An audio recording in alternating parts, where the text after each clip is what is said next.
वरवरमणये नमः।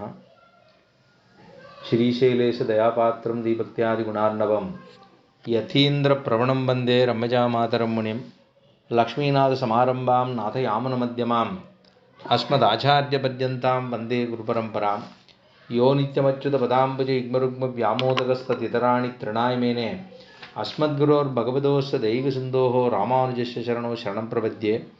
मातापिता युवतयः सनयाजिभूतिः सड्डं मदेव नियमेन मदन्वयानाम् आद्यस्य न कुलपतेर्बहुलाभिरामं श्रीमत्तदङ्घ्रियुगलं प्रणमामि मूर्धना भूतं शरस्य महदा क्वयवट्टनाद श्रीभक्तिसारकुलशेखर योगिवाहान् भक्ताङ्ग्रेण परकाल यतीन्द्रमिश्यान्तिमुत्पराङ्कुशमुनिं प्रणतोऽस्मि नित्यं।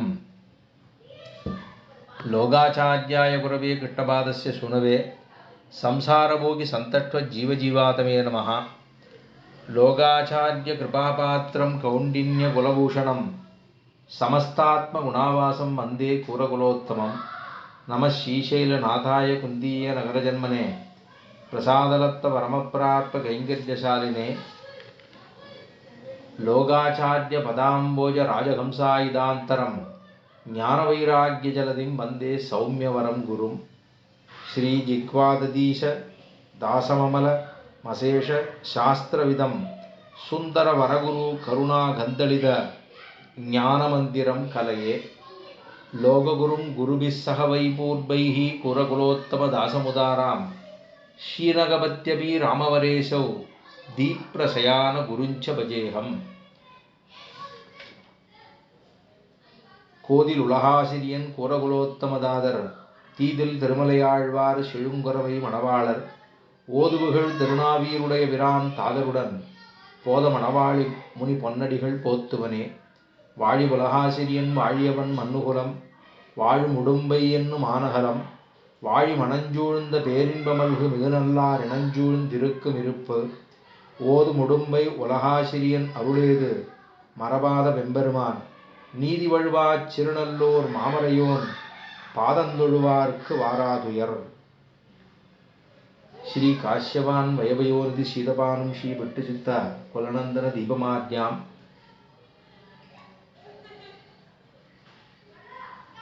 श्री सौम्यनारायण गुरु में मानसे सन्निधत्तां. இந்த சோபகிருது வருஷத்திலே துலா மாசத்திலே இன்றைய தினமாக இருக்கக்கூடிய புனர்வசு திருநட்சத்திரத்திலே இந்த சனிக்கிழமை அன்றைய தினம் நம்ம எல்லாரும் இப்போ கூடியிருப்பது ஒரு கிரந்தத்தை, ஒரு உயர்ந்த தத்துவத்தை,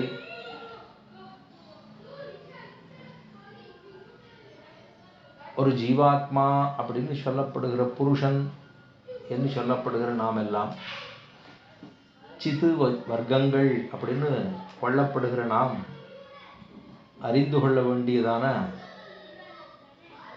முக்கியமான விஷயம். மோட்சத்திலே ஆசை இருப்பவர்கள் தெரிந்து கொள்ள வேண்டிய விஷயம் அப்படின்னு முமுட்சுக்கள் அறிய வேண்டிய ரகசியம் என்று திருமந்திரார்த்தம் என்பதை பார்த்தோம். முமுட்சுப்படி என்பதாக ஒரு கிரந்தத்தை அனுபவிக்க பிராப்தம் பெற்றிருந்தோம். இன்றைய நாள் அதே ஆச்சாரியராக இருக்கக்கூடிய சுவாமி பிள்ளை லோகாச்சாரியர் அவர் எழுதியிருக்கக்கூடிய 18 கிரந்தங்களுக்குள்ளே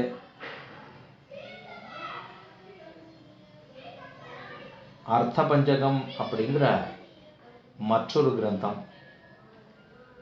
அந்த கிரந்தத்தினுடைய அர்த்தங்களை ஏதோ மத்த மதிக்கு எட்டினவாறே சில அர்த்தங்களை இந்த கோட்டியிலே விண்ணப்பம் பண்ணலாம். அத்தை போதையந்தா பரஸ்பரம் என்கிறபடியே அத்தை இந்த கோட்டியாருக்கு விண்ணப்பம் பண்ணி அடியேனும் தெரியாத சில விஷயங்களை தெரிந்து கொள்ளலாம் என்பதாக இன்றைய தினம் சுவாமி பிள்ளை உலகாரியனுடைய திருவடிகளுக்கு பல்லாண்டு பாடிக்கொண்டு அவருடைய திருவடிகளிலேயே பிரார்த்தித்துக் கொள்ளுவோம். ஜெகதாச்சாரியர் அப்படின்னு சொல்லப்படுகிற சுவாமி எம்பெருமானாருடைய திருவடி தாமரைகளிலும் பிரார்த்தித்து கொண்டு அடியனுடைய ஆச்சாரியருடைய திருவடிகளிலும் இந்த கிரந்தமானது ஏதோ ஒரு 10 விழுக்காடு நாம் அதை தெரிந்து கொண்டாலும் அது நம்முடைய உஜ்ஜீவன ஹேதுவாகும் அப்படிங்கிற அளவிலே இந்த கோட்டியாரிடத்தை பிரார்த்தித்து கொண்டு இன்றைய தினம் அத்தை தொடங்குகிறேன். இந்த ஆச்சாரியர்களுக்கெல்லாம் அர்த்தங்களை கொடுத்த பூர்வாச்சாரியர்களுடைய திருவடிகளுக்கு பல்லாண்டு பாடிக்கொள்ளுவோம். அவர்களுக்கெல்லாம் மூத்தவராக இருந்தது என்று சொன்னால் அது ஆழ்வார்கள். இந்த ஆழ்வார்களுடைய திருவடி தாமரைகளிலும் பிரார்த்தித்துக் கொள்ளுவோம்.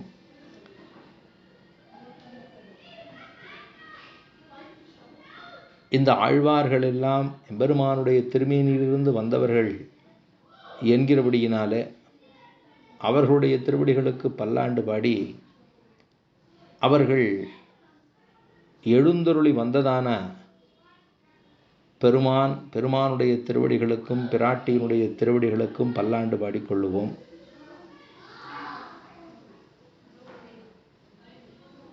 இன்றைய தினம் அந்த அர்த்த பஞ்சகம் அப்படிங்கிற இந்த கிரந்தத்தை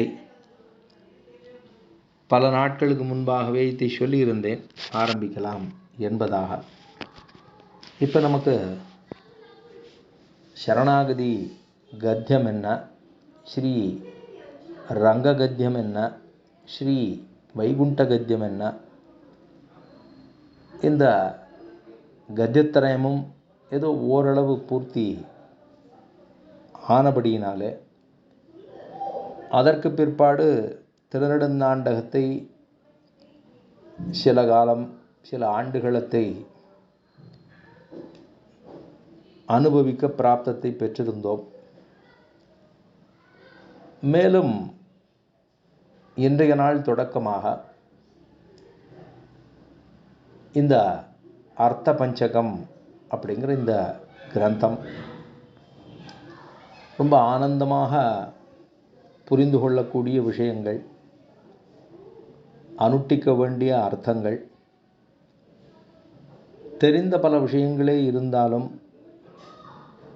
அதை திரும்ப நாம் மனதிலே கிரகித்து கொண்டு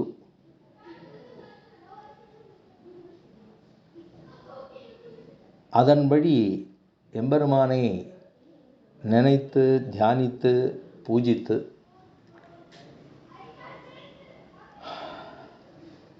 அன்றாட வாழ்க்கையிலே அதை கடைபிடிக்க வேணுமாய் நினைத்து கொண்டு பிரார்த்தித்து கொண்டு ஆரம்பிப்போம். இப்போ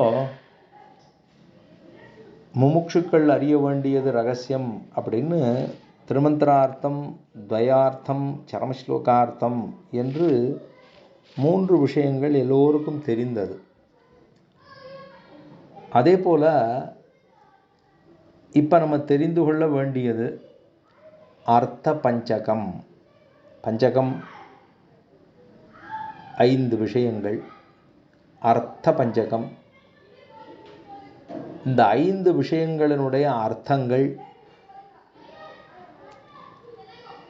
அதன் அந்த மேலெழுந்த வாரியான அர்த்த பஞ்சகம் அப்படிங்கிற சப்தத்திலே உள்ளுக்குள்ளே இருக்கக்கூடிய விஷயங்கள் என்ன என்பதை நாம் அனுபவிக்க முற்படுகிறோம். இதெல்லாமே பூர்வாச்சாரியருடைய திருவடியிலே பிரதிபத்தியோடு அதை ஆரம்பித்தால் அன்றைக்கே அது சித்தி ஆவது என்பது ஒரு கடினம். அதனாலே அவர்கள் சொன்ன விஷயத்தை அவர்களுடைய திருவடிகளிலேயே பிரார்த்தித்து கொள்ளுவோம். நிர்விக்னமாக நடத்த கொடுக்க வேண்டும் என்பதாக. எல்லோரும் அறிந்த விஷயம், சுவாமி பிள்ளைலோகாச்சாரியர் வாழ்ந்திருந்த காலம் 1205 தொடக்கமாக 1311 வரையிலும் 106 திருநக்ஷத்திரங்கள் எழுந்தருளி இருந்தார். 1205 1311 சுவாமி எம்பெருமானார் 1017 1137 அங்கே ஒரு 120 திருநக்ஷத்திரங்கள் அவர் எழுந்தருளியிருந்தார். 1269 1370 வரையிலும் சுவாமி வேதாந்த வாச்சாரியர் எழுந்தருளியிருந்தார். வேதாந்தாச்சாரிய வர்யோமே அப்படின்னு தானே தெரிவிக்கிறோம்.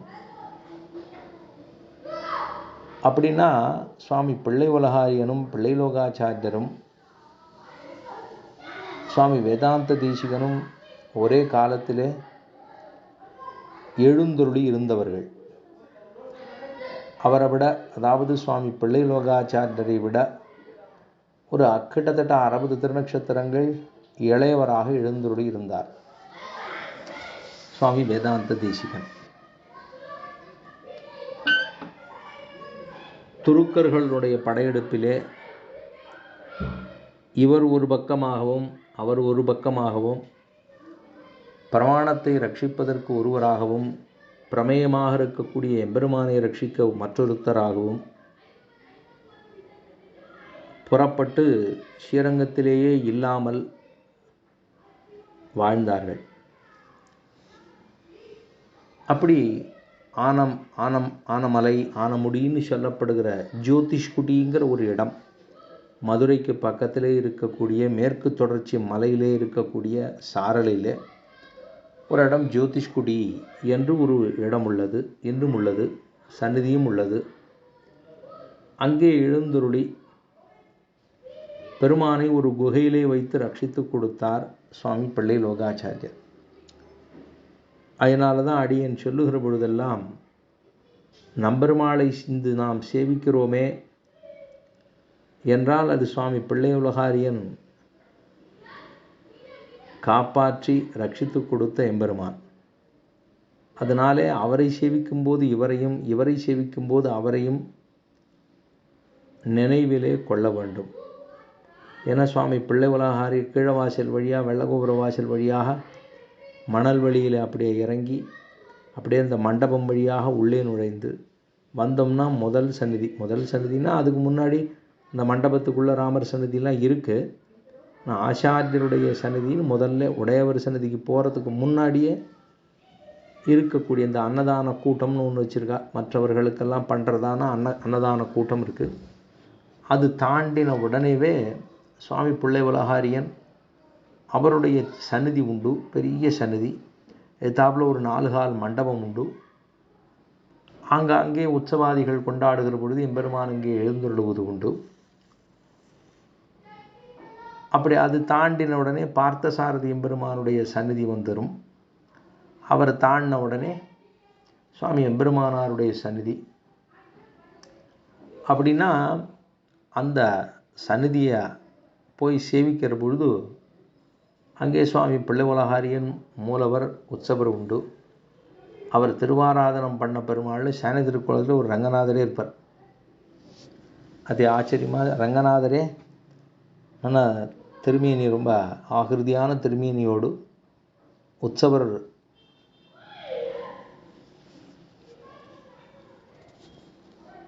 பிள்ளைலோகாச்சாரிய சுவாமிக்கு அருகாமையிலேயே இவரும் எழுந்தருளி இருப்பார். அவசியமாக ஞாபகம் வைத்து கொள்ளுக, சேவிக்கிற பொழுது அவரை சேவித்து கொள்ளுக. அப்படி அந்த பிள்ளைலோகாச்சாரியர் வாழ்ந்த காலம் நைஷ்டிக பிரம்மச்சாரி. அவர் திருக்கல்யாணம் செய்து கொள்ளவில்லை. அவரும் சரி, அவருடைய திருத்தம்பியார் அழகிய மணவாளப் பெருமாள் நாயனார் அப்படிங்கிற சுவாமி. ஏன்னா சுவாமி பிள்ளைவலகாரியனுடைய திருவடி எல்லாரும் போய் சந்நிதிகளில் சட்டாரின்னு பொதுவாக கேட்டுடுவோம். அந்தந்த இடத்துல உடையவர் சந்நிதின்னு சொன்னால் முதலியாண்டான்னு பேர். ஷடாரின்னு போய் அங்கே சொல்லக்கூடாது. முதலியாண்டான் சாதியுங்கோள் என்று தான் சொல்ல வேண்டும். பிள்ளைலோகாச்சாரியருடைய சுவாமியினுடைய சந்நிதிக்கு போகும்போது நம்ம தலையில் ஒன்று வைப்பா. அதுக்கு அழகிய மணவாள பெருமாள் நாயனார்னு பேர். ஏன்னா அவருடைய திருத்தம்பியாரே அவருக்கு சிஷ்யராக அவருடைய திருவடியாக இருந்ததுனால அவருடைய திருவடியையே கொள்ளுவோம். ஷட்டாரின்னா பெருமாளுக்கு ஷட்டாரிங்கிறது நம்மாழ்வார். அந்தந்த விடத்திலே ஷட்டாரி என்பது அந்தந்த ஆச்சாரியருக்கு சிஷ்யராக திருவடியாக இருக்கக்கூடியவர்கள். அப்புறம் எம்பெருமானாருடைய சிஷ்யர்னா அவர் முதலியாண்டான்னு கொள்ளுகிறோம். புறத்தாழ்வான் இல்லையா என்று சொல்லலாம். ஆனால் முதலியாண்டான் தான் சொல்லுவோம். நம்மாழ்வாருடைய திருவடி மதுர கவிகள் அப்படின்னு சொல்லுவோம். அப்படி ஆங்காங்கே சில ஐதீகங்கள் உள்ளது. இப்போ அந்த சுவாமி பிள்ளை உலகாரியன் அனுகிரகித்ததான பிரபந்தங்களுக்குள்ளே, அதாவது ரகசிய கிரந்தங்கள்னு பேர். இதெல்லாம் ரகசியமான கிரந்தங்கள். அவரவர்கள் இப்போ நம்ம வெளியில் இருக்கோம், அவரவர்கள் தொலை தூரத்திலே உள்ளோம். இப்போ நம்ம 3 வருடங்களாக கிட்டத்தட்ட 4 வருஷமாகவே இந்த ஸ்கைப்பில் தான் சொல்லி கொண்டு உள்ளோம். இல்லைன்னா அதுவும்னா போயிருக்கோம். சனி ஞாயிறில் வரணும், அதுதான் வந்துட்டு இருந்தோம். அதுக்கப்புறம் இந்த தொற்று பரவினபடினாலே அதை நிறுத்திட்டோம். இப்போ நம்ம இந்த ஸ்கைப் இதுதான் நம்மளை இந்த கிரந்த காலக்ஷேபத்தோடு இணைத்து வைக்கக்கூடிய உயர்ந்த ஒரு பாலமாக உள்ளது. நம்ம எல்லாரையும் சேர்த்து வைக்கிறது ஒரு அச்சித் பதார்த்தமாக இருந்தாலும் நம்ம அனைவரையும் சேர்க்கக்கூடிய ஒரு துடுப்பாக உள்ளது. ஒரு துடுப்பு சீட்டுன்னு சொல்கிறோம் இல்லையா, துருப்பு சீட்டுங்கிறோம் இல்லையோ, அது மாதிரி நமக்கு ஒரு பெரிய மகோபகாரகம் பண்ணக்கூடிய ஒரு இந்த விஷயம்னா இந்த ஸ்கைப்பு தான். ஸ்கைப் இருக்குது, ஜூம் இருக்குது, டீம்ஸ் இருக்குது. இதெல்லாம் நம்மளை கிரந்த காலக்ஷேபத்தோடே சேர்த்து வைக்கக்கூடியது. ஒவ்வொருத்தரும் ஒவ்வொரு இடத்துல இருக்கோம். குறைஞ்சபட்சம் 40 கிலோமீட்டர், ரொம்ப தூரம் அப்படின்னு சொன்னோம்னா ஒரு 350 கிலோமீட்டர், அவ்வளோ தூரத்தில் இருக்கோம். எங்கேருந்து சொல்கிறது, யாரு கேட்குறது? அதனாலே அது உயர்ந்த விஷயமாகத்தான் அதை கொள்ள வேண்டும். நம்மளை இதோடு சேர்த்துருக்கு. இன்றைய தினம் இந்த அர்த்த பஞ்சகம் இது பொதுவாக எல்லாருக்கும் பிராப்யஸ்ய பிரம்மணோ ரூபம் பிராப்திஷ்ய பிரத்யகாத்மனஹா பிராப்த்யுபாயம் பலம் பிராப்தேஹே ததா பிராப்தி விரோதிஷ வதந்தி சகலா வேதாக சேதிகாச புராணக்காக முனையஸ்ய மகாத்மானஹா வேதவேதாந்தமேதினஹான்னு ஒரு முக்கியமான பிரமாணத்தாலே இதை விளக்குவது உண்டு. பிராப்யஸ்ய பிரம்மணோ ரூபம் பரமாத்மாவினுடைய ஸ்வரூபம், பிராப்திஷ்ய பிரத்யகாத்மனஹா ஜீவாத்மாவினுடைய ஸ்வரூபம். பிராப்யஸ்ய பிரம்மணோ ரூபம் பிராப்திஷ்ய பிரத்யகாத்மனஹா பிராப்துபாயம் உபாயஸ்வரூபம் பலம் பிராப்தேஹே பலஸ்வரூபம் பலம் பிராப்தேஹே ததா பிராப்தி விரோதிச்ச விரோதி ஸ்வரூபம் என்று இதெல்லாம் சொல்கிறது என்ன? வதந்தி சகலா வேதாக சீதிகாச புராணக்காக. இது எல்லாவற்றையும் சொல்லுவது வேதங்களும் உபனிஷத்துக்களும் இதிகாச புராணங்களுமே இவற்றை நமக்கு சொல்லுகிறது. இந்த 5 தான்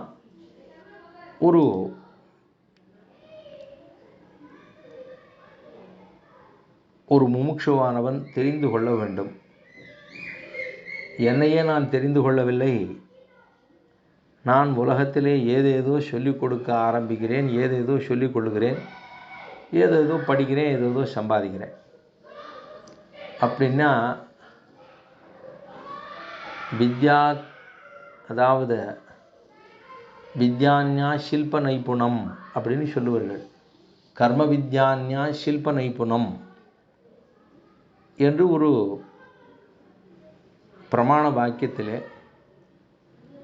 கர்ம வித்யான்யா ஷில்ப நைபுணம் இதனுடைய அர்த்தம் செருப்பு குத்த கத்தவோபாதின்னு சொல்லுவா. செருப்பு குத்த கத்தவோபாதி. செருப்பு குத்துறதுக்கு ஒருத்தன் தெரிஞ்சுட்டான்னா அதை தெரிஞ்சுட்டு என்ன பிரயோஜனம்? செருப்பு குத்துறதுக்கு அது என்ன நித்தப்படி செருப்பை குத்தின்னு போகிறோம் நம்ம? செருப்பு குத்த கற்ற ஓபாதி அதை தெரிந்து கொண்ட விஷயமாக, அவ்வளோதான். செருப்பு குத்துவதற்கு அடியேன் தெரிஞ்சுன்னுட்டேன். இதனால் ஆருக்கு லாபம்? செருப்புங்கிறது எங்கேயோ வெளியில் போகிறச்சே போட்டுக்க போகிறோம். வீட்டுக்கு வந்தோடனே அதுக்குன்னு ஒரு ஸ்தானம் உண்டு. இப்போல்லாம் வாவா வீட்டில் பெருசாக ஒரு ஸ்தானம், உண்மையாலுமே ஸ்தானமாக தான் இருக்குது. அந்த ஸ்தானத்தில் அதை அப்படியே எழுந்துருளை பண்ணிவிட்டு வந்துடுறோம் உள்ள. அதான் இருந்தாலும் அது வெளில தான் இருக்கணும்.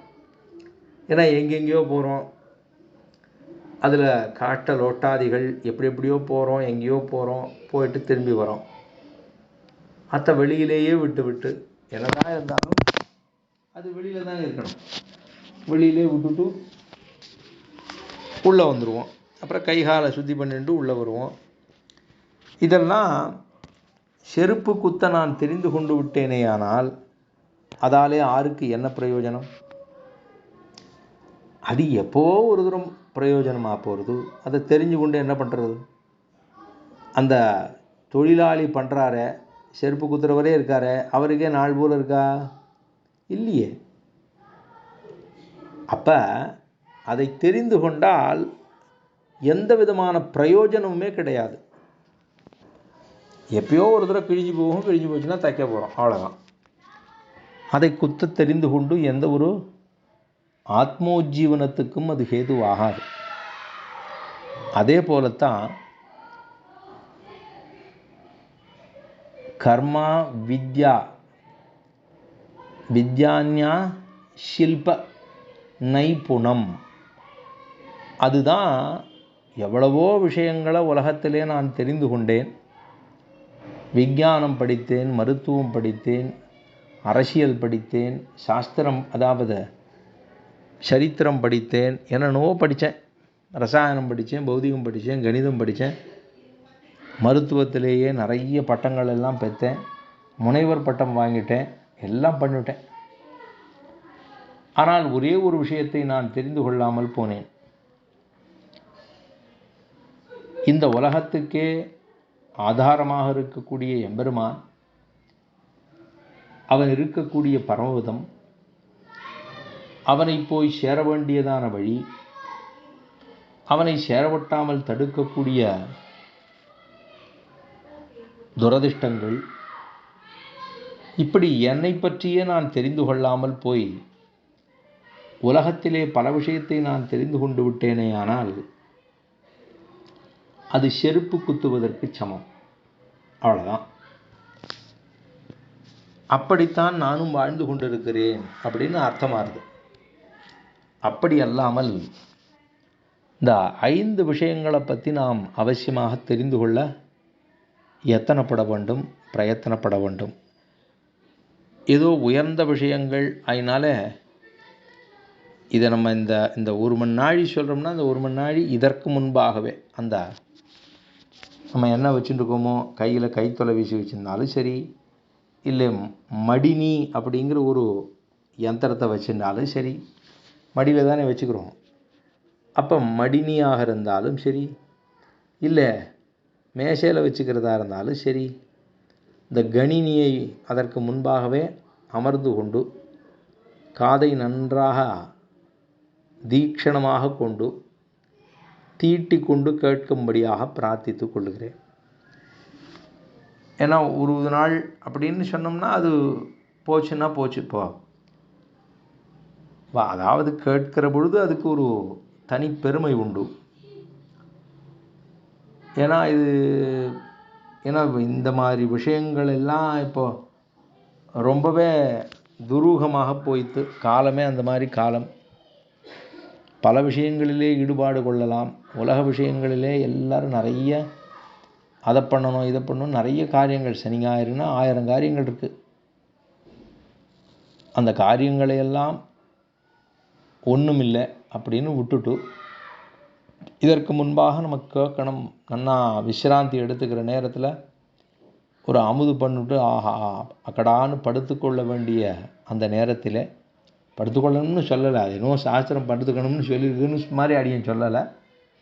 அந்த நேரத்தில் எல்லாருக்கும் கொஞ்சம் ஆயாசமாக இருக்கும். எல்லாரும் பெரியவர்கள் தான், வயதிலே வயோவிருத்தர்களாக இருக்கக்கூடியவர்கள் தான்.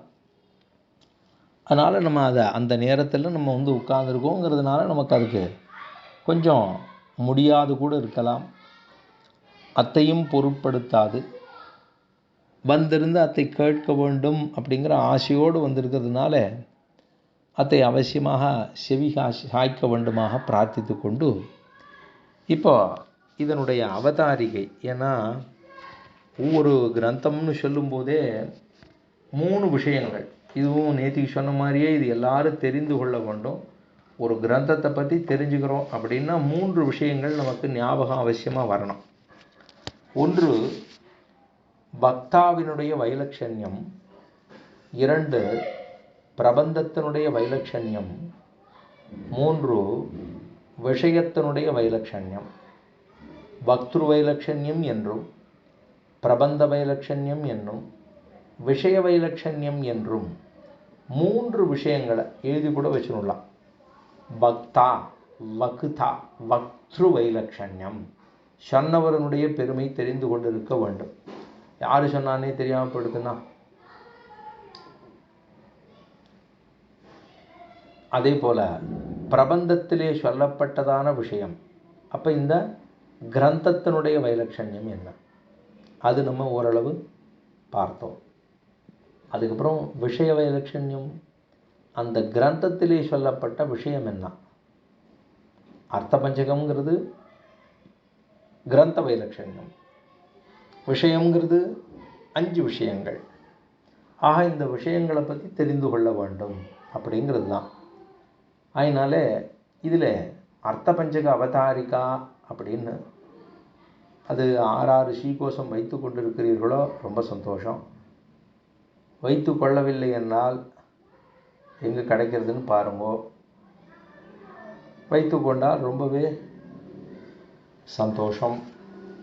ஏனெனில் நம்ம இந்த இடத்துல திரும்பவும் ஒரு விஷயம் சொல்லணும் அப்படின்னா, நமக்காக நாம் செலவு பண்ணக்கூடிய விஷயங்கள் பல ஆயிரங்கள் இருக்கலாம். கிரந்தங்களுக்காக செலவு பண்ணக்கூடிய விஷயங்கள் சில பைசாக்களாகவும் இருக்கலாம், சில ரூபாய்களாகவும் இருக்கலாம். அதனால் அதிலே மனதிலே ஒரு லோபித்தனம் இல்லாமல் தயவு செய்து அந்த கிரந்தங்களை வாங்கி வைத்து கொள்ளும்படியாக பிரார்த்தித்து கொள்கிறேன். ஒன்றும் இல்லை, ரொம்ப குறைச்சல் தான். நமக்காக நம்ம செலவு பண்ணிக்கிற பணங்காசை விட இது ஒன்றும் இல்லை, ஒரு 100 ரூபா 150 ரூபாய்க்குள்ளே இருக்கும். நம்ம போனோம்னா திருவரங்கத்துக்கு போனோம்னா வாங்கிடலாம். இல்லை போக முடியல, சௌரியமே இல்லை அப்படின்னு சொன்னோம்னா அதில் நம்ம அந்த பிடிஎஃப்னு கிடைக்கிறதோ இல்லையோ, எந்த வெப்சைட்டில் கிடைக்கிறதுன்னு எனக்கு தெரியல, அதை அடிங்க சொல்ல மாட்டேன். பொதுவாக அது வச்சுக்கிற வாழ்க்கை வச்சுக்கலாம். ஆனால் அந்த ஒரு ஸ்ரீகோஷமாக வாங்கினுட்டாக்க ரொம்ப பரம திருப்தியாக அதை அனுபவிக்கலாம். நமக்கு நாள் பூரைக்கு நமக்கு காரியம் இருக்குது. வீட்டு காரியம் போக நாலு பூரா நமக்கு இதை உட்காந்தோம்னா காரியம் நிறைய இருக்குது. அதை ஒன்று ஒன்றா எடுத்தோம்னா பெரிய ரிசர்ச்சே பண்ணலாம். பெரியவாளாக நிறைய ரிசர்ச் பண்ணிவிட்டா நமக்கு நம்முடைய புத்தி விசேஷத்துக்கு தகுந்தார் போலே அதிலே செய்யலாம். நிறைய விஷயங்களை நம்ம தெரிந்து கொள்ளலாம், ஆராயலாம். நிறைய விஷயங்கள் இருக்குது. அதிலே அர்த்த பஞ்சகா அவதாரிகா அப்படின்னு சொல்லி உள்ளார்கள்.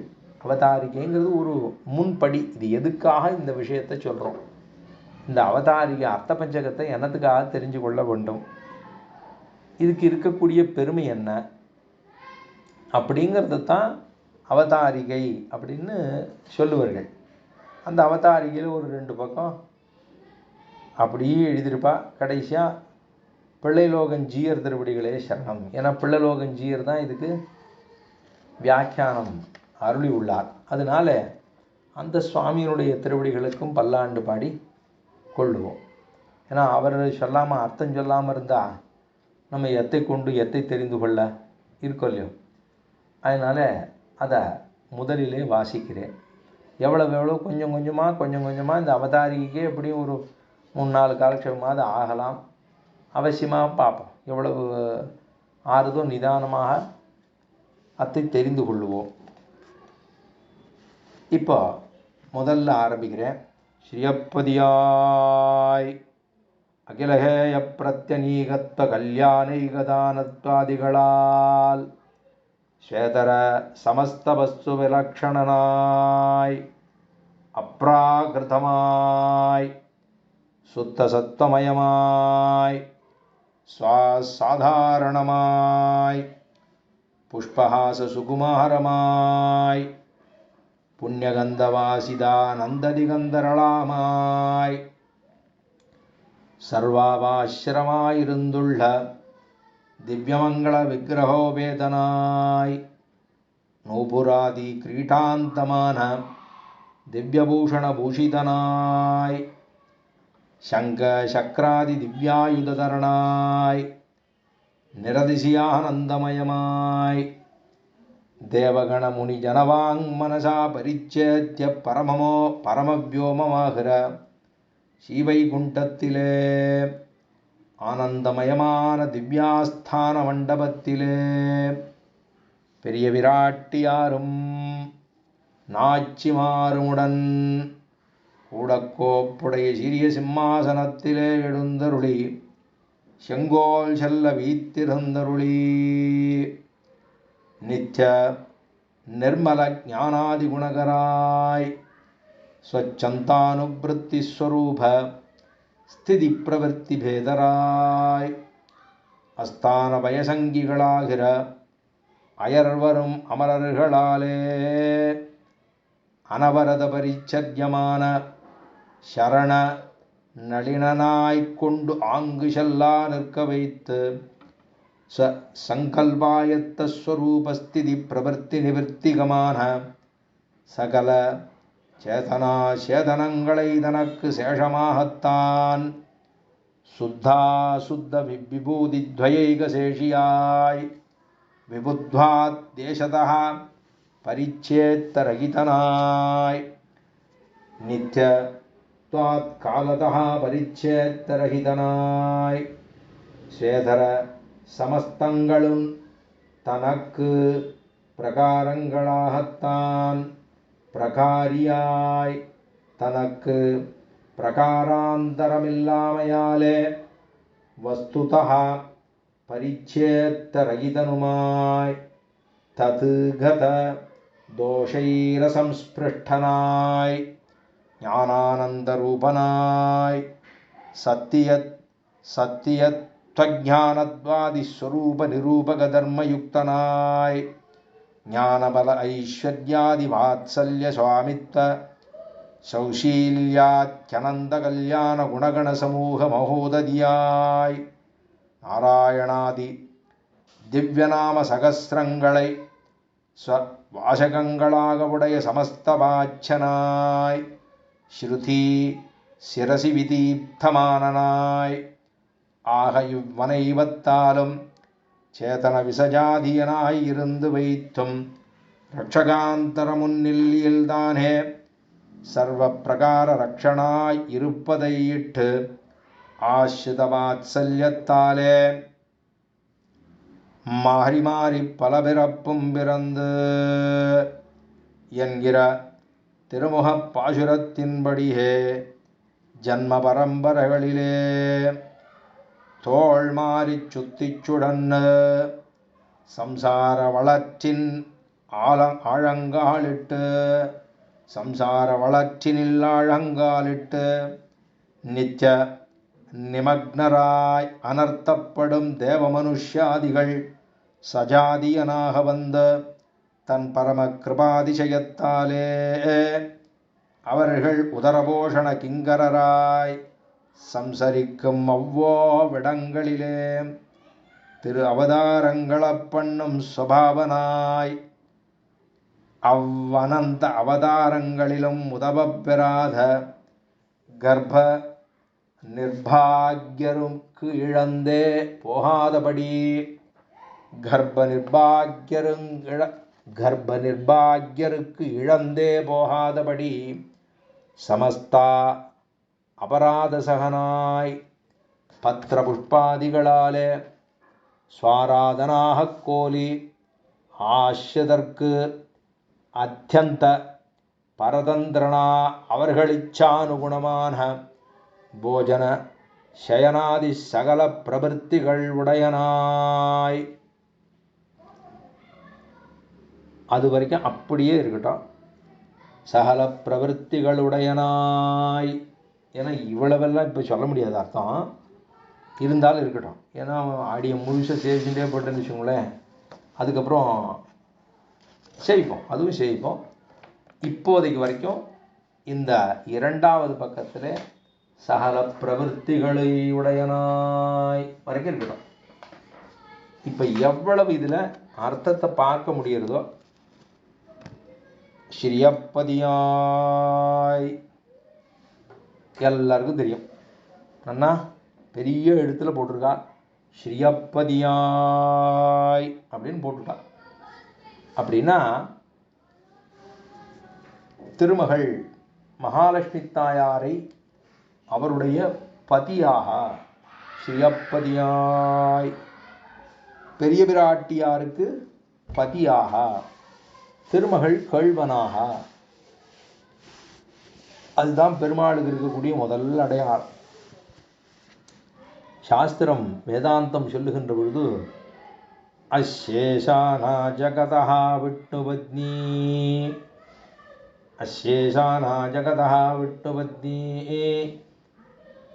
அசேஷானா ஜகதா விஷ்ணுபத்னி தஷம்மோராப்ரதீமஹே என்று அந்த அசேஷானஹா ஜகதா விஷ்ணுபத்னிஹி, விஷ்ணுவினுடைய பத்தினியாக இருக்கக்கூடியவள் அப்படின்னு பெரிய பிராட்டியார், அதாவது மகாலட்சுமி தாயார் பங்கையப்பூவிலே அவதரித்தவளான பெரிய பிராட்டியார், அவளுக்கு பதியாக இருக்கக்கூடியவன் ஸ்ரீயா பதிஹி. இப்போ எல்லாம் இந்த சம்பிரதாயத்தில் சேவிக்கிறவா எல்லாம் ஆரம்பத்தில் வேறு என்னத்தை சொல்ல போகிறாவா? இப்போ பார்த்தாலும் ஸ்ரீயப்பதி ஸ்ரீயப்பதின்னு தான் சொல்லுவார்கள். ஸ்ரீயப்பதியாய் அப்படின்னு சொல்லுவா. ரெண்டாவது சொல்லதே வாப்த சமஸ்த காமனாய் அப்படின்னு சொல்லுவா. அகிலஹேய பிரத்தனீகதானனாய் என்று சொல்லுவா. ஸ்வேதர சமஸ்த வஸ்து விலக்ஷணனாய். இதெல்லாம் நம்ம சம்பிரதாயத்தில் வரக்கூடிய ஒரு நித்தியமாக சொல்கிறது அப்படின்னா இதைத்தான் சொல்லுவார்கள். அப்போ ஸ்ரீயப்பதி என்பது பெரிய பிராட்டியாருக்கு பதியாக இருக்கக்கூடியவன், திருமகள் கேள்வன்.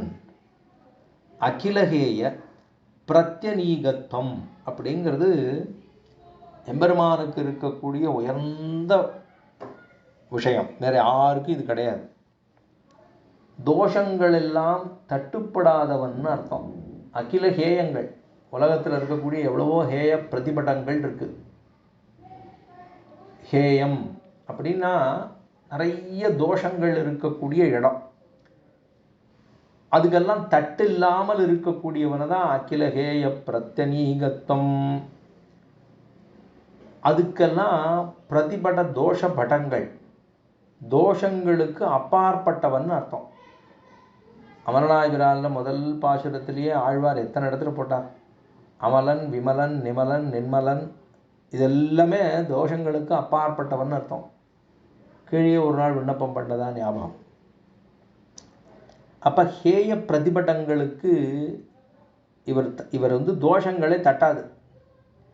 தோஷா சம்ஸ்பிருஷ்டம் என்று எம்பெருமானார் சாதித்தாரோ இல்லையோ, அவர் சாதிக்கிற போது ஸ்வரூபஸ்திதி பிரவர்த்தி பேத தோஷா சம்ஸ்பிருஷ்டம் என்று சாதித்தார். அங்கே இதெல்லாம் அப்படிலாம் வந்துடுதுன்னா இது எம்பெருமானார் சாதிச்சதுன்னு ரொம்ப துல்லியமாக சொல்லிவிட முடியும்படியாகத்தான் சுவாமியினுடைய இந்த வார்த்தை பிரயோகங்களே ஆங்காங்கே இருக்கும். அந்த அகிலகேய பிரத்தனீகத்துவம் அப்படின்னா தோஷங்களுக்கு அப்பாற்பட்டு இருக்கக்கூடியவன் என்று பொருள். அப்ப ஏன்னா மற்றைய தெய்வங்களுக்கெல்லாம் தோஷம் உண்டு. மற்றுமோர் தெய்வம் உண்டே அப்படின்னு ஆழ்வார் போன வாரம் திருமாலையை அனுபவிக்கிற போது சொல்லிட்டு இருந்தேன். மற்றுமோர் தெய்வம் உண்டேன்னா உண்டுன்னு அர்த்தமா? இல்லைன்னு அர்த்தம். அவனுக்கு சமமானவனும் இல்லை, நிகரானவனும் இல்லை, உயர்ந்தவனும் இல்லை. அதே போல அவனுடைய சௌலபியத்துக்கும் எல்லை நிலம் பார்க்க முடியாது, அவனுடைய பரத்துவத்துக்கும் எல்லையை பார்க்க முடியாது, ரெண்டையுமே பார்க்க முடியாது. இப்போ நம்ம ஒவ்வொருத்தரும் பார்க்கணும் அப்படின்னா நம்முடைய நீச்சத்தன்மையும் தெரியும். அது ஒன்று தான் சொல்லிக்கலாம். நீச்சத்தன்மையோடைய த எக்ஸ்ட்ரீம் எங்கே இருக்குது அப்படின்னா நன்னா தெரிஞ்சுடும். கூடவே இருந்தோம்னா தெரியும். நன்னா தள்ளி இருக்கிறதுனால நமக்கு தெரியாத ஓரளவு, ஆனால் கூடவே இருந்துட்டோம்னா நன்னா தெரிய ஆரம்பிச்சிடும். ஆகையினாலே அந்த நீச்சத்தன்மை தான் நமக்கு. இதைத்தான் ஆழ்வார் சாதிக்கிற பொழுது நீச்சனையும் நிறைவு ஒன்றுமில்லைன்னு அவர் இல்லாததை சொல்லிக்கிறார். அவர் இருக்கிறத சொல்லிக்கணும், அவர் இல்லாததை சொல்லிக்கிறார். நீசனியின் நிறை ஒன்றுமில்லை என்கண் பாசம். இது ஏன் இது ஆழ்வார் இதை நம்பிள்ள தன்னுடைய வீட்டில் சாதிக்கிற பொழுது அது என்ன ஏன் மேலே பாசம், அது என்ன வானவருக்கு ஈசன்னு சொல்லிப்பானே, இங்கே சொல்லிக்க வேண்டியது தானே. லோகத்தில் இருக்கிற வாழ்க்கை சொல்லிக்கலாம் இல்லையோ. அதாவது தேசமோ திருவேங்கடத்தானுக்கு ஈசன் வானவர்க்கு என்பன் என்னால் அது தேசமோ திருவேங்கடத்தானுக்கு நீசனேன் நிறை ஒன்றுமிலே என்கண் பாசம் வைத்த பரம் சுடர் சோதிக்கே. இதுதான் ஆழ்வாருடைய பாசுரம். 3 திருவாய்மொழியில் இருக்கிற பாசுரம், 4-5வது பாசுரம். அதில் ஈசன் மாணவர்க்கு என்பன் என்னால் முதல்ல ஒழிவில் காலம் எல்லாம் எந்த தந்த தந்தைக்கே தந்த தந்த தந்தை தந்த தந்தை வானவர்க்கு முந்தை அப்படிங்கிற பாசுரம். அப்படி வரும்போது ஈசன் அப்படின்னு வருது. ஈசன் மாணவர்க்கு என்பன் என்னால் அது தேசமோ திருவேங்கடத்தானுக்கு நீசனேன் நிறை ஒன்றுமிலேன் என்கண் பாசம் வைத்த பரம் சுடர் சோதிக்கே சோதியாகிய எல்லா உலகம் தொழும் அப்படின்னு அடுத்த பாசுரம் இப்படி போயிட்டே இருக்கும். அதில் ஈசன் வானவர்க்குன்னு விட்டார். வானவர்களுக்கு ஈசனா என்கண் பாசமா? இதை அப்படியே மாற்றி ஸ்வாப் பண்ண என்ன? வானவர் பக்கம், அதாவது வானவர் பக்கம் பாசம், எனக்கு ஈசன் அப்படின்னு சொல்லலாமே. எனக்கு ஈசன், எனக்கும் ஈசன் தான். ஏன் வானவர் மேலே பாசம் இருக்கிறதுனோ அங்கே, பாசம் என்னவோ என் மேலே. இது என்னமா இருக்குது? ஆழ்வார் சொன்னார். உடனே நம்மள அவர் விசாரிச்சுட்டா, ஏன் இப்படி இருக்கக்கூடாதா, மாற்றி இருக்கக்கூடாதா?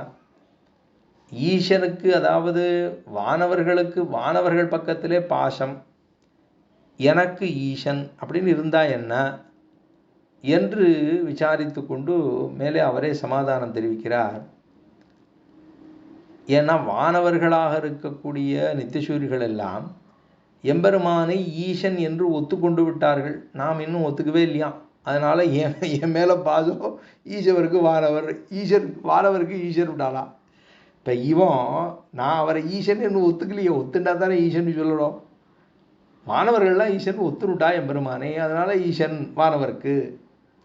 நான் ஒன்றும் ஒத்துக்கல, அதனால் ஈசன்னு சொல்ல முடியாது என்று அவர். அப்படின்னா இவனுக்கு இருக்கக்கூடிய சுவாதந்திரியமே இல்லாதவன், ஒன்றுமே இல்லாதவன் அவன் தான் இவ்வளவு தூரம் இந்த அகங்காரம் மமகாரத்தோட எத்தனை ஒரு உண்டோ அத்தனையும் இவனுக்கு இருக்குது. அதனால அது இல்லை என்பதாக. அதைத்தான் அகிலகேய பிரத்தினீகம். மற்றையவர்களுக்கெல்லாம், மற்ற தெய்வங்களுக்கெல்லாம் இந்த தோஷங்கள் என்பது உண்டு. பிரம்மாவுக்கு தோஷம் உண்டு. சரி, பிரம்மாவுக்கு என்ன தோஷம்? நாகதோஷமா, சர்ப்பதோஷமா, என்ன தோஷம் அவருக்கு அப்படின்னா, அவரிடத்தில் இருக்கக்கூடிய தோஷம் என்பது வேதத்தை மறந்து போயிட்டால் தோஷம்தான். வேதத்தை மறந்துட்டார், தோஷம் வந்துடுத்து. அவருக்கு நான் அப்படிங்கிற அகந்தை உண்டு. அதனால தான் பிரம்மாவாகவே இருக்கார். ஏதுவாக பிரம்மாவாக இருக்காருன்னா நிறைய புண்ணியாத்மா, அதனால் பிரம்மாவாக இருக்கார். பிரம்மா என்பது ஒரு பட்டம். அப்படி அவருக்கு இருக்கக்கூடிய தோஷம்.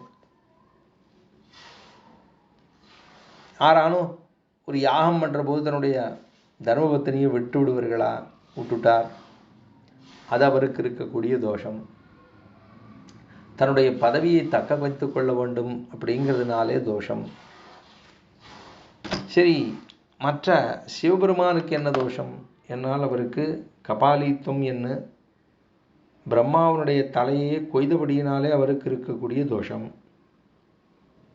அவரோ பிண்டியார் மண்டையேந்தி பிறர்மனை திரிதந்துண்ணும் உண்டும், பிண்டியார் மண்டையேந்தி பிறர்மனை திரிதந்துண்ணும் உண்டியான் சாபம் தீர்த்த ஒருவனூர் என்று அவருக்கு இருக்கக்கூடிய தோஷம். அப்போ இதெல்லாம் தோஷமே இல்லாதவன். இவா ரெண்டு பேருக்குமே இருக்குன்னா இந்திரனுக்கோ சந்திரனுக்கோ வாயுக்கோ அக்னிக்கோ இவர்களுக்கெல்லாம் தர்மதேவனுக்கோ எல்லாருக்கும் தோஷம் உண்டு. ஆனால் இந்த தோஷங்களுக்கெல்லாம் அப்பாற்பட்டவன் எம்பெருமான். அதனால தான் அவனை அகிலகேய பிரத்தனீகம், அகிலகேய பிரத்தனீகதானே நாய். அப்போ அகிலகேய பிரத்தனீகத்துவங்கிறது அவருக்கு தான் உண்டு.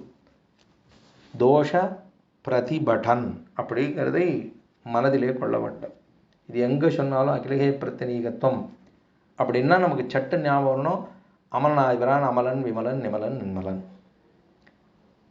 மலம் மலம் என்றால் தோஷங்களுக்கு அப்பாற்பட்டவன் அர்த்தம்.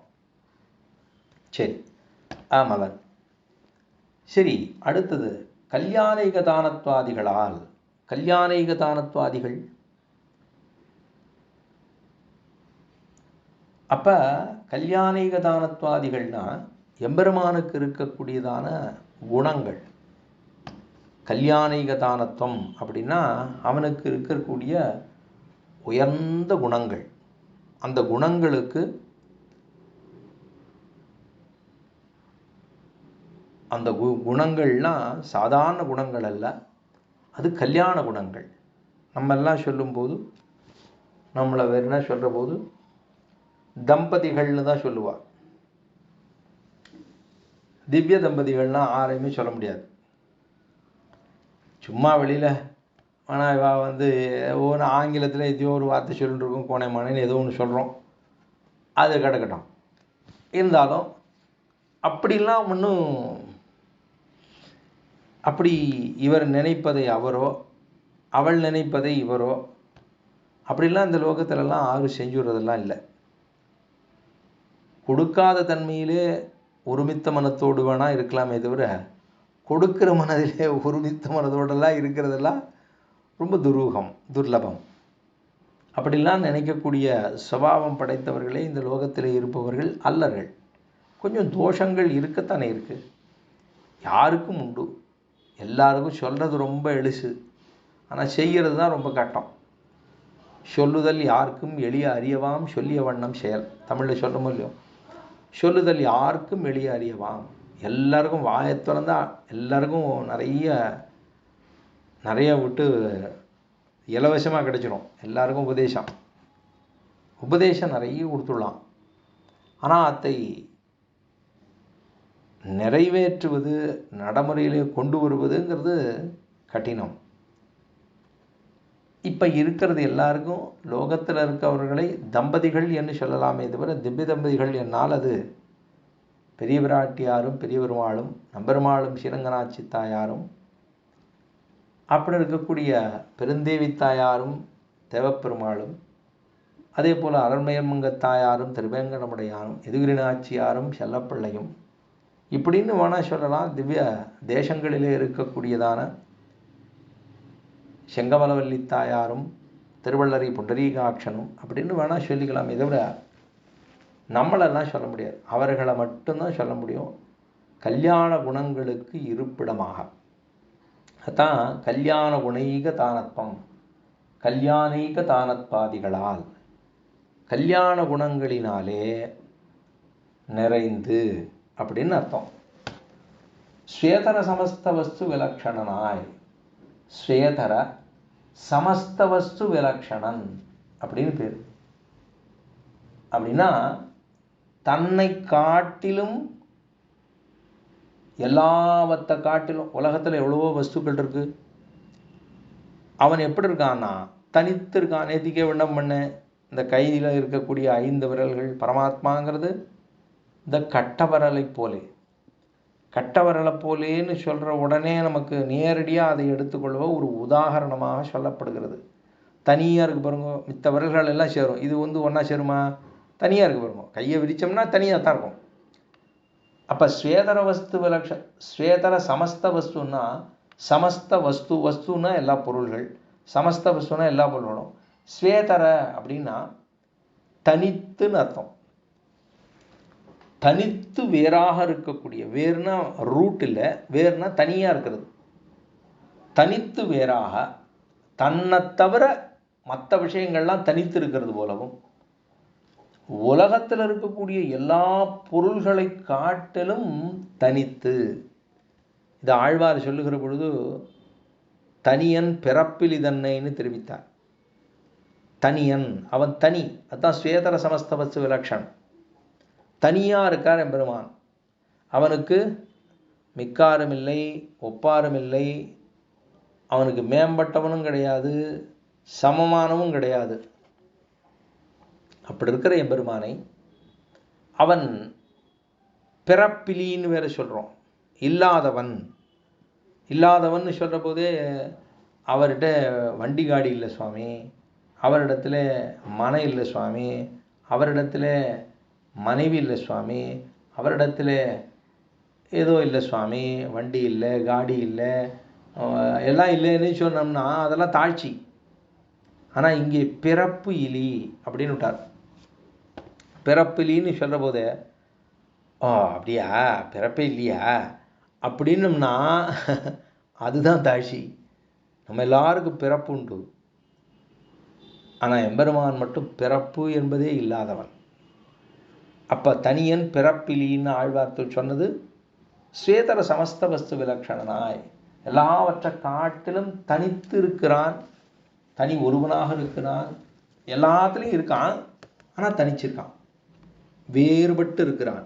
அதுதான் ஸ்வேதர சமஸ்த வஸ்து விலக்ஷணனாய், அப்ராகிருதமாய், சுத்த சத்வமயமாய். அப்ராகிருதம், பிராகிருதம், பிராகிருதத்துக்கு அப்படியே எதிர்ப்பதான் அப்ராகிருதம். இதெல்லாம் நம்ம சம்பிரதாயத்தில் இருக்கிற காலக்ஷேபங்களில் கேட்டே இருப்போம். இதெல்லாம் இல்லாமல் அரோதர் சொல்கிறார் அப்படின்னு சொன்னால் இந்த வார்த்தைகள்லாம் வந்தே வரும், வந்தே வரும், வராமல் இருக்காது, வரும். இதெல்லாம் அடிக்கடி இந்த காலக்ஷேபங்களில் வரக்கூடிய விஷயம். ஏன்னா சீவைகுண்டம்னு சொன்னோம்னா அப்ராகிருதம்னு அர்த்தம். அதே போல் சூக்ஷ்மான சரீரம்னா அப்ராகிருத திருமேனின்னு அர்த்தம். பிராகிருதம் பிரகிருதி சம்பந்தமாக, அப்ராகிருதம் பிரகிருதி சம்பந்தம் இல்லாமல்னு அர்த்தம். பிரகிருதி இந்த உலகம், சில பேர் பேரே வச்சுக்கிறாள் பிரகிருதி அப்படின்னு வச்சுக்கிறா. அப்போ பிரகிருதி இந்த உலகம், இந்த உலகத்தில் என்ன சம்பந்தம்? பாஞ்ச பௌதிகங்களாலும், பஞ்ச தன்மாத்திரங்களாலும், கர்மேந்திரியங்களாலும், ஞானேந்திரியங்களாலும் பிணைக்கப்பட்டு, அதனால தான் பிராகிருதன்னு சொல்கிறோம். அது இல்லை, அப்ராகிருதமாக இருக்குது. இதெல்லாம் இப்போ நம்ம யாரை பற்றி சொல்லிட்டு இருக்கோம்? பெருமாளை பற்றி சொல்லிட்டு இருக்கோம். சிவப்பதியாய் விகிலகேய பிரத்தனீகத்வ கல்யாணீக தானத்வாதிகளால் ஸ்வேதர சமஸ்த வஸ்து விலக்ஷணனாய், அப்ராகிருதமாய். அப்ராகிருதமாய் அப்படின்னா இது பிரகிருதி சம்பந்தமே இல்லாமல் சுத்த சத்வமயமாய், சுத்த சத்தம். ஏன்னா பாஞ்சபௌதிகங்கள் இல்லைன்னு சொன்னட்டோம்னா அது பஞ்சீகரணத்துக்கு விஷயமே இல்லை. ஏன்னா முதல்ல தேர்த்தம் தான், பிருத்திவி வாயு தேஜஸ் வாயு ஆகாசம், ஒன்றுலையும் 4 கூறா போடணும். 4 கூறு போட்டு ஒன்னோட கலக்கணும், ஒன்னோட கலக்கணும், ஒன்னோட கலக்கணும். அப்போ இது எல்லாமே கலந்து போயிருக்கும். கலந்துருதுன்னா அதுக்கு மிஸ்ரன்னு பேர், மிஸ்ர சத்துவம். அப்போ மிஸ்ரன்னா கலந்துருக்கிறது. கலந்து இருக்கிறதுனால அது பிரகிருதி சம்பந்தத்தோடையே இருக்கும். நம்ம இங்கே எது பண்ணாலும் பிரகிருதி சம்பந்தத்தோடு தான் இருக்கும். அதனால தான் கண்ணன் நம்பெருமான் கீதையில் தெரிவித்த போது கூட அதில் 3 திரைகுண்ய விஷயாவேதாக என்ன ஒரு ஸ்லோகத்தாலும் மற்றபடியாக அவர் சொல்கிற போதே இந்த பிரகிருதி சம்பந்தாகனு தெரிவிக்கிறார். அப்போ பிரகிருதி சம்பந்தத்தோடையே எல்லாம் இருக்குது. அது இல்லை அப்படின்னா கலப்பு இல்லை, ரஜோ தமோ குணங்கள் இல்லை அப்படின்னா அது எப்படி இருக்கும்? சுத்த சத்வமயமாக இருக்கும், சுத்தமாக இருக்கும், சத்வமயமாக இருக்கும். ஏன்னா சத்வகுணம்ங்கிறதுனால தான் நம்ம எதிகள் நம்ம ஸ்ரீவைட்டவ சம்பிரதாயத்தில் விசிட்டாத்வைத எதிகள் எல்லாம் ஒரு கோல் வச்சுருப்பா. முக்கோல் பிடித்த முனிகளாக இருப்பார்கள். அந்த 3 கோல் இருக்கும். அந்த 3 கோலுக்கு தத்துவம் என்ன? சித்து, அச்சித்து, ஈஸ்வரன் அப்படிங்கிற 3 தத்துவங்கள். அதனால தான் இதுக்கு தத்துவத்திரய சம்பிரதாயம்னே பேர். முனித்திரய சம்பிரதாயம்னு சில பேர் சொல்கிறாங்களோ இல்லையோ. முனித்திரயம்னு என்ன? முனின்னா என்ன சுவாமி? 3 பேர் முனிகளாக இருக்கோளோ அதனால முனிகளோ? அதாவது ஒன்றும் சத்வ ரஜஸ்தம இது குணாக பிரகிருதி சம்பந்தாக பிரகிருதி சம்பவாகான்னு கண்ணன் சொன்னார். இப்போ இதுக்கு இந்த 3க்கு என்ன சம்பந்தம்னா சித்து அச்சித்து ஈஸ்வர தத்துவங்கள்னு 3 தத்துவங்கள்.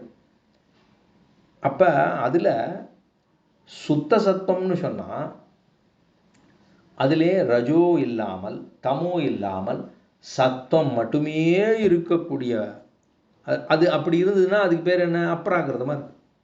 கீழே இருக்கிற சம்பந்தம் இல்லை, அப்ராகிருதம். அதில் ரஜோ தமோ இல்லை, சுத்த சத்துவம். சுவாசாதாரணமாய் அப்படின்னா தனக்கே உரியதான அடையாளத்தோடு கூடிய எம்பெருமான்னு அர்த்தம். தனக்குன்னு ஒரு தனியன்னு கீழே சொன்னேன்னு அது இந்த ஸ்ரார்த்தம் திருவித்தியனம் பண்ணுற போது அது ஒரு தனி விஷயம். அது திருவரங்கத்தில் உண்டு, மற்ற பேருக்கு தெரியுமா என்னன்னு தெரியல. அப்படியே ஒன்றும் பண்ணுறேன் ஏன்னா திருவித்தியானத்துக்குன்னு தனியாக சில காய்கள் மட்டும்தான் உபயோகப்படுத்துறது. வாழைக்காய் இருக்கும், ஏன்னா வேறு இதெல்லாம் சேர்க்க மாட்டான், மிளகுல தான் அரைச்சி சேர்ப்பா. பிரசாதங்களோ அதுக்கு மேலே சேர்க்கக்கூடிய விஷயங்களோ மாங்காய் சேர்த்துக்கிறது உண்டு, அவரைக்காய் சேர்த்துக்கிறது உண்டு, கிழங்கு சேர்த்துக்கிறது உண்டு, வாழைக்காய் சேர்த்துக்கிறது உண்டு. இது மாதிரி சில காய்கள் மாத்திரமே, கொத்தரங்காய் இந்த மாதிரி காய்கள் மாத்திரம்தான் சேர்க்கறது உண்டு. அதுலேயுமே அதில் ஒரு தனியாக ஒரு கூட்டு ஒன்று பண்ணுவாள், கூட்டு பிரசாதம். தனி கூட்டுன்னே பேர் அதுக்கு. அந்த தனி கூட்டுன்னு அதை நமக்கு சாப்பிடும்போது ஓ பெருமாள் மாதிரி இதுவும் போல இருக்குது, தனியாக இருக்குமோ, இது வேறு இதோடய சேராது போல இருக்குது, தனியாக இருக்குமோ அப்படின்னு நமக்கு ஒரு ஞாபகம் வரலாம், கொள்ளலாம். அதில் ஒன்றும் தப்பு ஒன்றும் இல்லையே. தனி கூட்டு பெருமாள் மாதிரி இருக்கு போல இருக்குது. அது கொஞ்சம் ஒரு மாதிரி ஒரு அசட்டு திதிப்பாக இருக்கும், ஒரு அரை திதிப்பாக இருக்கும். அது குழந்தைகளுக்கு கொஞ்சம் பிடிக்கும். அது ரொம்ப சாத்விகமாக இருக்கும், ரொம்ப காரம் இருக்காது, உப்பு ரொம்ப இருக்காது. அது பண்ணுறது வழக்கம், சில குடும்பங்களில் அது பண்ணுறது வழக்கம்.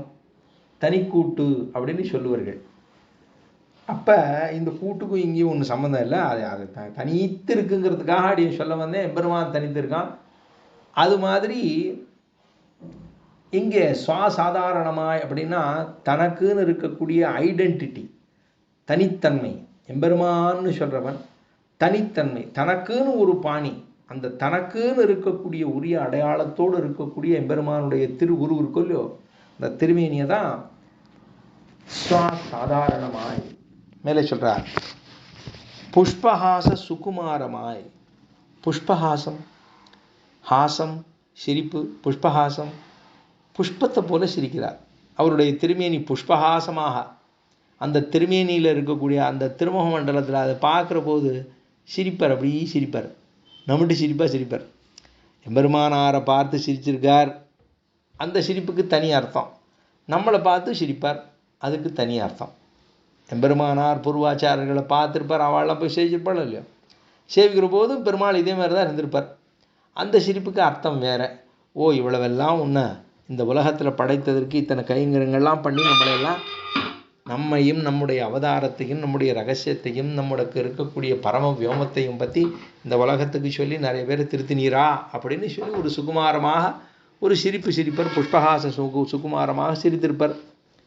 நம்மளை பார்த்து சிரிப்பர். தெரியாமல் இப்படியெல்லாம் இருந்துட்டு இருக்கியே, நீ எப்போ நீ முன்னுக்கு வரப்போகிற அப்படின்னு நம்மளை பார்த்து சிரிப்பர். அப்போ ரெண்டுக்கும் இருக்கக்கூடிய வித்தியாசத்தை நாமே புரிந்து கொள்ள வேண்டும். புஷ்பஹாச சுகுமாரமாய் என்றால் புஷ்பஹாச சுமுகாரம், அதாவது நம்ம ஒரு விஷயத்தை, அதாவது நம்ம இப்போ பெருமாளை சேவிக்க போகிறச்ச என்னவோ அங்கே போனோம், பெருமாள் திருமண் போய் நின்னோம், கண்ணை மூடிண்டோம், ஏதோ ஒரு 4 ஸ்லோகத்தை சொன்னோம் வந்தோம் என்பதாக இருக்க முடியாது. அது கண்ணை மூடிக்கணும்னா நம்ம ஆற்றுல உட்காந்து கண்ணை மூடிக்கலாம், அது இல்லை. அங்கே போன உடனே நமக்கு அந்த எம்பெருமான் பண்ணதான அந்த உபதேசங்களில் அவன் காட்டின குணங்கள் என்ன, ராமன் அப்படின்னு நினைக்கிற போது உன்னையும் இந்த லோகத்தார் திட்டினார்களா வைதார்களா, நம்மளையும் சொல்கிறாளே, எம்பெருமானையும் சொல்லியிருக்காளே, நீ இதெல்லாம் தாண்டி வந்தாயா, ஒரு கவிகளோடே சேர்ந்து கொண்டாயா, அணை கட்டினாயா, சீதா பிராட்டியை பிரிந்து துன்பப்பட்டாயா, இப்படியெல்லாம் நமக்கு அந்த ராமன் அப்படின்னு பார்க்குற போது நமக்கு அது ஞாபகம் வர வேண்டும். இவ்வளவெல்லாம் சாகசங்களை பண்ணும்படியாக ஆயித்தா, உனக்குமே பட்டாபிஷேகம் பண்ண முடியாமல் ஒரு சிறியதாயார் பண்ணிவிட்டாளா என்று நமக்கு அந்த எம்பெருமானும் எம்பெருமானுடைய கல்யாண குணங்கள் நமக்கு நல்லா ஞாபகம் வரணும். அதையெல்லாம் தியானித்து கொள்ளணும். படிக்கிறோன்னா வெறுன படித்து பாசுரம் ஜெயிச்சு ஒன்றும் அதுக்கும் பலம் உண்டு, இல்லைன்னு சொல்ல மாட்டேன், சொல்ல முடியாது, அதுக்கும் பலம் உண்டு. ஆனால் பலத்தை எதிர்பார்த்து நாம் செய்வது கிடையாது. ரெண்டாவது, நம்ம அதை வாசிக்கிறோம்னு சொன்னால் இந்த வாசிக்கிறதுல இருக்கக்கூடிய அக்ஷரங்களோ பதங்களோ சப்தங்களோ அந்த எம்பெருமானை சேவிக்கிற போது திருவடியிலேருந்து திருமுடி வரைக்கும் சேவிக்கிற போது ஒன்று ஒன்றா நமக்கு அதை அப்படியே அந்த எம்பெருமான் திருமுன்பே அதை நினைக்கும்படியான ஒரு பிரார்த்தத்தையும் அவனே ஈந்து அருள வேண்டும். அதுதான் நம்ம பண்ணணும். அங்கே போய் நின்றுட்டு கசம்சான்னு பேசி இதை அப்படி இருக்கார் இப்படி இருக்கார்பார்னு நம்முடைய பக்தியை பிறருக்கு தெரியும்படியாக பிரச்சாரப்படுத்தி அதெல்லாம் செய்வதே கூடாது. பேசாமல் இருக்கிற மூலஸ்தானத்தில் போனால் அப்படியே நிதானமாக அதை சேவிக்க பிராப்தம் பெற்று படிக்கிறதுக்கும் சேவிக்கிறதுக்கும், படித்தவர்கள் அறிந்தவர்கள் தெரிந்தவர்கள் சேவிக்கிறதுக்கும், நம்மை போல சாமானியர்கள் சேவிப்பதற்கும் அதுலேயே வித்தியாசம் பார்க்கலாம்.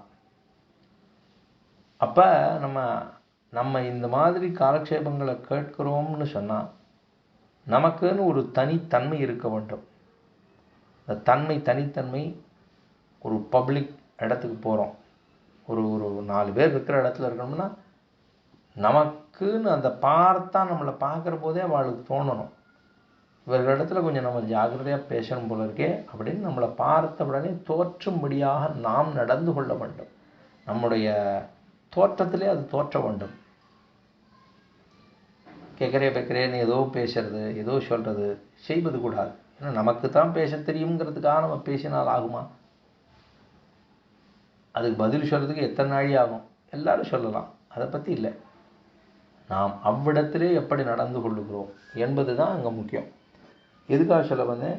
எம்பெருமானுடைய சுகுமாரமான திருமேனி, அது சிரிக்கிற அந்த பாங்கு இருக்கே, புஷ்பஹாச சுகுமாரமாய், அப்படியே புன்னகை அப்படியே மலர் அவிழ்ந்து விழுவது போலே, அந்த மலரானது மொட்டு அவிழ்ந்து மலர்வது போலே இருக்கக்கூடிய புண்ணியகந்தவாசிதான் நந்ததி கந்தராளமாய். எம்பெருமானுக்கு புண்ணிய கந்தம், நல்ல வாசனை, எவ்வளோ வாசனை, கந்தம். அந்த அந்த எம்பெருமான் இருக்கிற இடம் பூரா வாசனை. வாசிதானந்ததி கந்தரளமாய், வாசி புண்ணியகந்த வாசிதானந்ததி கந்தராளமாய். அப்படியே பெருமாள் பக்கத்தில் அங்கே அந்த இடத்துல போனோம்னா ஒரே வாசனம். புண்ணிய கந்தம் என்ன, புண்ணிய கந்தவாசி என்ன, நந்ததி என்ன, கந்தரளம் என்ன அப்படின்னா அவ்விடம் தோறும் எம்பெருமான் எழுந்தருள் இருக்கக்கூடிய இடம் பூரா ஒரே புஷ்ப படுக்க, புஷ்பத்தாலே கொட்டிருக்கு. அதெல்லாம் பார்க்குற போது புஷ்பம் கொட்டி கிடக்க ஒரு இடத்துல பார்க்குற போது ஆஹா பெருமாளுக்கு வாங்கி இதை சாத்தி அர்ச்சனை பண்ணால் எப்படி இருக்கும் அப்படிங்கிற நினைவு வரும்படியாக புஷ்பத்திலேயே கொட்டி கிடக்கார். புஷ்பவல்லி தாயார், தாயாருக்கு திருநாமம் புஷ்பவல்லி தாயார் என்று சொல்லுகின்றோம். அந்த மாதிரி பெருமானுடைய வாசனை திருமேனிக்கு இருக்கக்கூடிய, அவன் இருக்கக்கூடிய வசிக்கக்கூடியதான இடத்துல இருக்கக்கூடிய வாசனை அவ்வளவு உயர்ந்ததாக இருக்கு.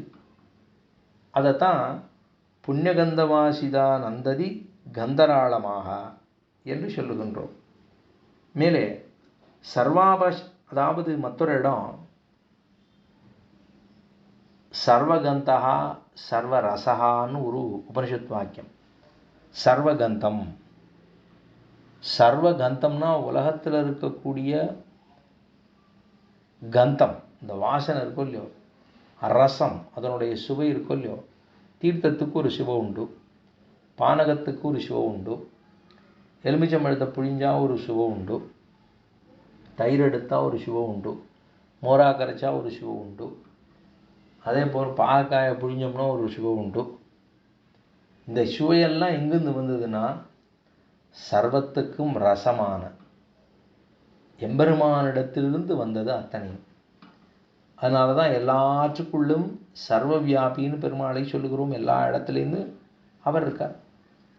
அதனால தான் சர்வகந்தம் என்றும். சர்வகந்தம்னா எல்லாத்துக்கும் ஒரு வாசனையை கொடுத்தது யார்? எம்பெருமான். அதனால தான் சர்வகந்தகா சர்வ ரசகா என்று சொல்லுகின்றோம். அதனாலே அந்த பெருமாளை புண்ணியகந்தவாசிதான் நந்ததி கந்தராளமாய் சர்வாபாசிரயமாயிருந்துள்ள திவ்யமங்களக விக்கிரகாபேதனாய், சர்வாபாசிரயமாயிருந்துள்ள திவ்யமங்கள விக்கிரகோபேதனாய் என்ன சர்வாபாசிரயம் அப்படின்னா அதுக்கு அர்த்தம் என்னன்னா எல்லாத்துக்கும் ஆதாரமாக இருக்கக்கூடியவன். சர்வாபாசிரயமாய், சர்வாபாசிரயம் அபாசிரயம் சர்வாபாசிரயம்னா எல்லாத்துக்கும் ஆதாரமாக இருக்கக்கூடியவன். அதனால தான் சர்வாபாசிரியமாக இருக்கக்கூடிய திவ்ய மங்களக விக்கிரகோபேதனாய், திவ்ய மங்களகத்திலே திவ்யமங்களக விக்கிரகம் பெருமாளை சொல்ல போது, பெருமாள் எங்கள் ஆத்துல பெருமாள் இருக்கார், சின்னதாக இருக்கார், குட்டியாக இருக்கார். அவர் என்ன சொல்லுவோம்? குட்டியாக இருக்காருன்னா என்னவா இருக்காருன்னா எங்கள் ஆத்துல ஒரு பெருமாள் இருக்கார் அப்படின்னு சொல்லுவோம். சாதாரணமாக சொல்லுவேன், எங்கள் ஆத்துல ஒரு பெருமாள் இருக்கார். சரி, அவர் எப்படி இருப்பார்னா அவர் பித்தளையில் இருப்பார். இது இன்னொரு விதம். மிச்ச பேர் சம்பிரதாயம் தெரிஞ்சு சொல்லுவா எப்படி சொல்லுவா அப்படின்னா ஆற்றுல பெருமாள் திருமேனிகள் இருக்கார் என்ன சொல்லலாம். இல்லை ஆற்றுல இன்னும் கொஞ்சம் வசதியாக சொல்லணும்னா திவ்யமங்களக விக்கிரகம் என்று சொல்லலாம். ஆச்சாரியர்கள் திருமாளிகள் இருக்குன்னாக்கா திவ்யமங்கள விக்கிரகம் பெருமாள் திருமேனிகள் இருக்கார் என்று சொல்லுவோம். அது திவ்யமங்களக விக்கிரகோபேதனாய் எல்லாவற்றை காட்டிலும் தனித்தன்மையோடு திவ்யமங்களகம் அப்படின்னு எப்போ சொல்லிட்டோமோ அது சத்தமயமாக ஸ்ரீவைகுண்டத்தில் எப்படி இருக்காரோ அவர் தான் இங்கே இருக்கார். அவர் தான் நம்ம கீழே நித்தியப்படியே இறக்குறோம், கீழே இறக்குறோம். அப்படியே அப்பப்போ சொல்லிகிட்டே இருப்பேன், அவரை கீழே இறக்குறது வைகுண்டத்துலேருந்து கீழே இறக்குறது நமக்கு தான் சாமர்த்தியம். நம்ம தான் நித்தியப்படியே இருக்கிறோம். ஸ்ரீம் ஸ்ரீயே நமஹா பூம் பூமியே நமஹா நிம்லாய நமஹா சமஸ்த பரிவாராய சர்வமங்கள விக்கிரகா விசிஷ்டாய சர்வ பரிவாரயுக்தாய ஸ்ரீமதே நாராயணாய நமஹான்னு அவரை ஒரே இறக்கு. இந்த ஒரு மந்திரத்தை சொல்லி அவரை கீழே சரார்னு இறக்கிடுவோம். நம்ம அவ்வளவு சாமர்த்தியக்காரன் நம்மெல்லாம். அதனால அதாவது திருவாராதனம் பண்ணுறவா அவ்வளவு சாமர்த்தியக்காரா. பெருமாளை போய் கீழே இறக்கி விட்றா நித்தியப்படி. இப்போ பெருமாள் திருவேங்கடமுடியானா பெருமாள் கேட்டிருக்காரோ இல்லையோ, அவர் 2 பேருக்கும் மன்னோருக்கும் விண்ணோருக்கும் அப்படின்னு 2 பேருக்குமா இருக்கார் அவர். மன்னோர்கள் நம்மெல்லாம் கீழேருந்து மேலே ஏறணும், விண்ணோர்கள் மேலேருந்து கீழே இறங்கணும், 2 பேருக்குமா நடுவில் இருக்கார் அவர். சரி, அப்போ எல்லாத்துக்கும் ஆதாரமாக இருக்கக்கூடிய திருமங்கல விக்கிரக திருமேனியை படைத்தவனாய், நூபுராதி கிரீடாந்தமான திவ்யபூஷண பூஷிதனாய், சங்கசக்கராதி திவ்யாயுதரனாய். எப்படி பெருமாள் நூபுராதி கிரீடாந்தமான திவ்யபூஷண பூஷிதனாய். நூபுரம், நூபுரம்னா காலில் இருக்கிற சதங்க. நூபுர கங்கை, கள்ளழகர் போய் சேவிக்க போகிறதுக்கு போகிறோமோ இல்லையோ, அங்கே பேர் சிலம்பாறுன்னு பேர். அதுதான் கால் சதங்கை, சிலம்பாறு. அந்த பெருமாளுக்கு நூபுர கங்கை, அந்த இடத்துல ஓடுற அந்த தீர்த்தம் இருக்கே நூபுர கங்கைன்னு என்ன திருநாமம்.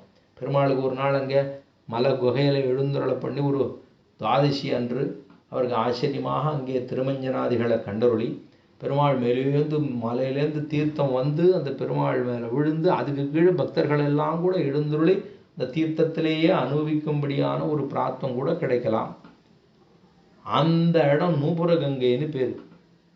அந்த நூபுர கங்கை, அதுக்கு தான் சிலம்பாறுன்னு தமிழில் சொல்கிறோம். நூபுரம் அப்படின்னா காலில் இருக்கக்கூடிய சதங்கையாக. நூபுராதி அதுதான் திருவடியில் இருக்குது, திருவடியிலேருந்து ஆரம்பித்து கிரீட்டம் வரைக்கும். நூபுராதி கிரீட்டாந்தமான திவ்யபூஷண பூஷிதனாய். அது திருமேனியில் கீழேந்து மேல் வரைக்கும் எம்பெருமானுக்கு திவ்ய பூஷணங்களாலே பூஷிக்கப்பட்டதான அலங்கரிக்கப்பட்டதான சங்கசக்கராதி திவ்யாயுதனவரனாய். சங்கசக்கரங்களோடு. இதெல்லாம் நம்ம எங்கே பார்த்தோம்?